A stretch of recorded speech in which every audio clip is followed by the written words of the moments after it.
very good Wednesday afternoon to you, and I hope I find you very, very well today for what is a dreary, fairly nondescript day here in Manchester, after having the promise of what summer could be here in England. But as always, we have 2 or 3 days of sunshine, and then it disappears and we return to the nondescript days that we have today.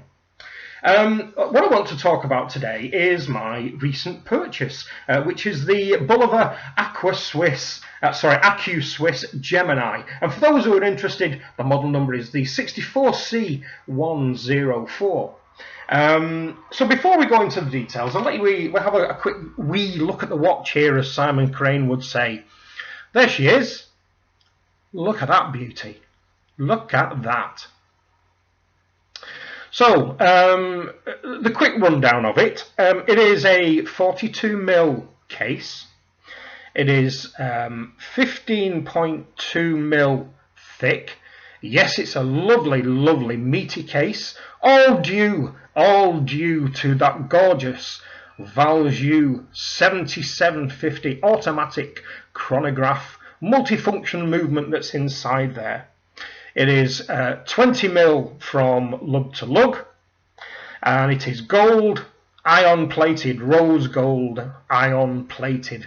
It is beautiful, and it is on a gorgeous dark chocolate mock croc leather strap with a beautifully gold plated butterfly clasp on the inside there, fully adjustable of course, with the branded clasp which goes through the holes on the strap, so that once it's set for your wrist, it never has to be changed again. Therefore, you're never going to crease your beautiful leather strap, and it will never have to be replaced.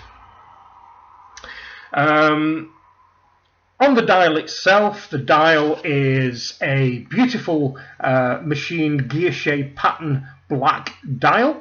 It has 3 subdials. It has a 60-second subdial, it has a 30-minute subdial, and it has a 12-hour subdial. It also has gold iron-plated indices and hands, and it has a beautiful needle-thin chronograph hand with a red tip, so you can see it sweeping round that gorgeous, gorgeous face. It has at the 3 the name Bulova with AccuSwiss below it, and the famous day date just below there, which is the standard fare for any watch that has the 7750 movement inside.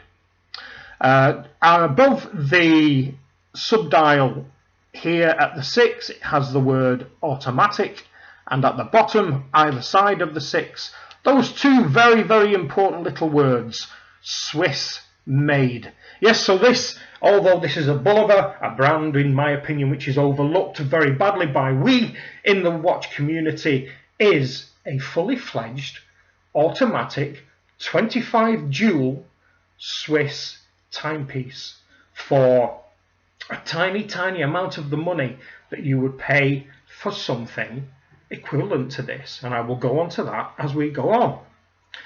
Inside the dial, I will try and get a shot of it. There you go. On the rim you have that beautiful, delicate chapter ring showing the second markings going around the face. It is a lovely dished dial, and it has a double AR coated domed sapphire crystal, which is gorgeous, and you can get a nice shot there of the tip of that beautiful chronograph hand pointing at the 12.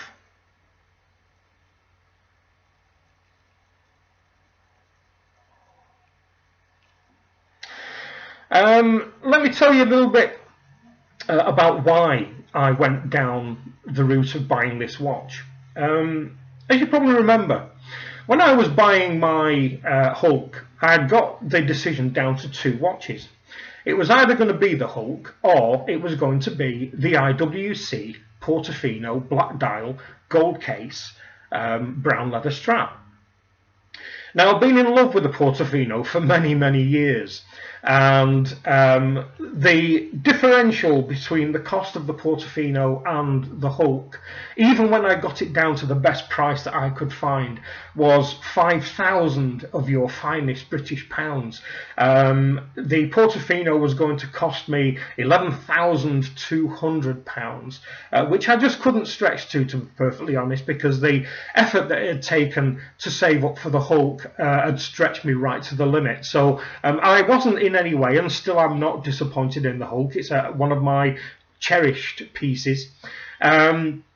So I went down the route of the Hulk with the potential of looking at the IWC Portofino at some point in the future. Recently, as you know, I got the itch again to buy something nice to put on my wrist, and I asked all you guys for the suggestion what I should buy next. I had forgotten at that time about this. The beauty of this is, as I said when I first did the unboxing, in my opinion, this gives me 95 to 98% of the watch that the IWC Portofino is. The dial is identical. The machining of the dial is nigh on identical. The set out of the dial is identical because it has to be, because of the Value 7750 movement that's inside there. The design of the case is identical. The size of the case is nearly identical. The construction of the case this is where the difference comes. I have ion plated, so it will never wear, in theory, rose gold plate. And the IWC Portofino, of course, is solid rose gold.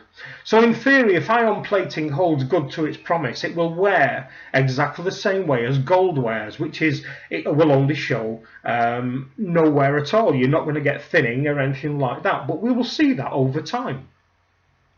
The watch itself, for me, fills two major parts in my collection. One, it covers for being a very, very sharp looking sports watch. You can wear it, as I am today, with short sleeves and casual chinos, or you can, because of the rose gold and the black face and the beautiful chocolate brown leather strap, you can wear it as a dress watch. So it covers every possible usage that you would want. Obviously, you're not going to take this swimming because it's only a 50-meter water resistance. It isn't designed for that, and anybody who would do that would be foolish. A little bit of a confusion about this particular watch I have found whilst looking into it. There are a couple of variants on this particular watch. All variants have the 25 dual Value 7750 movement, but there are some little differences which I'll try and point out to you. On some models, above the subdial at the 6 here where it says automatic, some models don't have automatic there, they have nothing at all. And those models tend to have, below where it says Swiss made at the bottom there, it will have on the chapter ring the actual model number, so it will say 64C104. So that's a slight variance in that.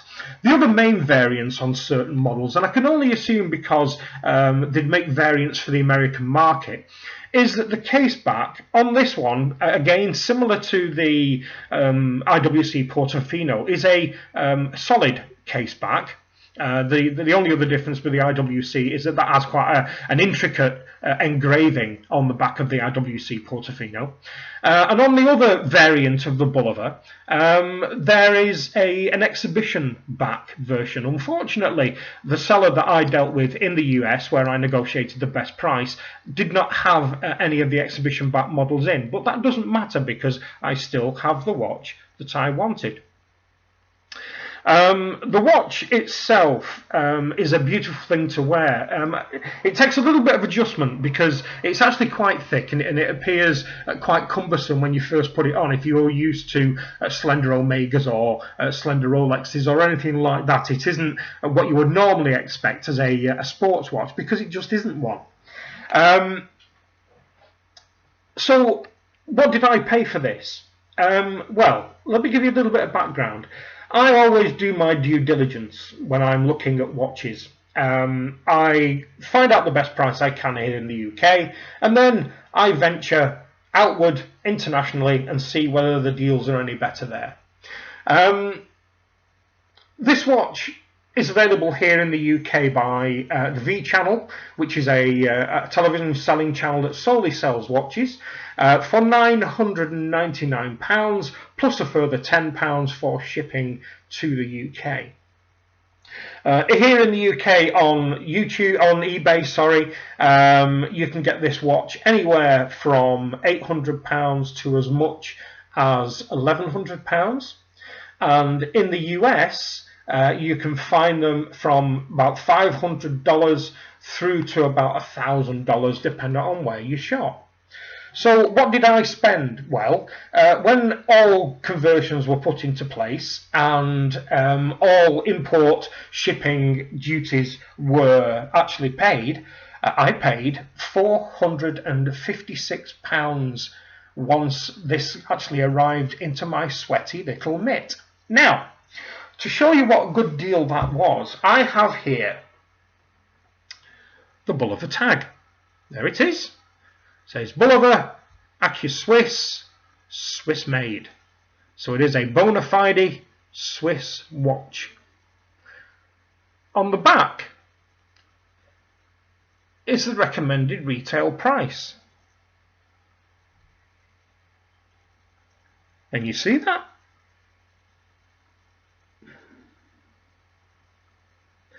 $1,695 USD. Now, you know, I have no idea just off the top of my head what that is in sterling, but I would imagine that's about 1,350 of your finest British pounds. So, cost-wise, I think I've done very well there. And I think you will probably find it very, very hard to get a better deal than I have found on this. Is the watch worth the money? Well, I have to say yes, because like we all do, we go shopping, window watch shopping. I have recently been and had a look at the IWC in an IWC AD, and putting it side to side with this, the only difference is, and what you're actually paying for with the IWC, to be perfectly honest, is the gold content of the case. Of course you are, because gold at the moment is near enough at an all-time high. And the history, if that's important to you, of IWC. So can I recommend this to you? Well, if you're looking for a watch which will look good in literally every circumstance, and I know there's a lot of watches out there that I say that about, but this, if you're going to a dress dinner in your finest dinner suit and patent leather shoes, then this is the watch that you want to wear. If you don't have the money, or you don't already own a JLC Reverso, let's say, but you want something that's going to look impressive, then this is the watch to strap on your wrist, because people from a distance and even close up will have no idea what you've spent, and especially if you've spent sub £500 as I have. So why is it called the Gemini? Well, we are all aware of Omega's alliance with NASA and the importance of what people perceive to be the moon watch. Well, this is called Gemini because Bulova also have an alliance with NASA. Bulova made many, if not all, of the dialage, of the mechanical dialage in the spacecraft that NASA used. And their first main working with NASA was during the Gemini missions. And this is why this watch is called Gemini. And there are certain Bulova models out there which are sponsored by Ambassador for Buzz Aldrin, with his signature engraved on the back, because he wore Bulova all through his flight career. So this is called Gemini to celebrate the partnership between NASA and Bulova during the Gemini program, obviously, which was prior to the Apollo landings. I love this watch. It has filled a great yawning chasm in what I wanted, and I don't now feel I have the need to buy the IWC. I really don't, because to all intents and purposes, I own it. That this is what I own. Is having a solid gold cased watch important to me? Not at all. Was it important to me to own a watch which had one of my favourite movements in? Absolutely. The one thing I will say about the 7750, which a number of you guys mentioned, is that you can actually feel the rotor spinning on your wrist. It is such a heavy, powerful driven motor that you will actually feel it spinning on your wrist. Very unlike any other automatic movement I've ever worn. So would I recommend you buy this? Well, if you're looking for something which is literally every watch you could possibly want, you can wear it with jeans and t-shirt, you can wear it with shorts, you can wear it with a business suit so that you look the money's worth in the boardroom, or you can wear it, as I have recently, at a very posh evening dinner with a dinner suit, looking like Mr. Bond walking down the stairs into the dining room. Then maybe this watch is the only one that you need, or it is going to be a very, very valid, beautiful addition to your collection. So there it is, the Bulova AccuSwiss Gemini 64C104 with a value 7750 movement inside. Absolutely lovely, and if you're a canny shopper, you can get it on your wrist for less than £500. So that's it. That's it for this one. I hope you've enjoyed this little review of this beautiful piece. It was something that I think this will probably never leave my collection, and I know I say that about all my watches because I never intend to sell any of my watches. If life goes so bad that I have to sell my watches, certain other ones will go first, of course. So that's it for now. Thank you very much indeed for watching this. If you've enjoyed this, give it a thumbs up. If it's your first time here and you think it's quite interesting and maybe a different way of somebody doing a review of a watch, then please subscribe. I think you'll find a little box. No, I think it's down here somewhere, or maybe down here somewhere. I can never remember. Is this all I do on this channel? No, I do all sorts of rubbish. I do scientific stuff. I do conspiracy theory stuff. I do all sorts of out there informational stuff. So have a look through in the back catalogue and see what you can find that might interest yourself. And you think if this is worthy of your time, subscribe.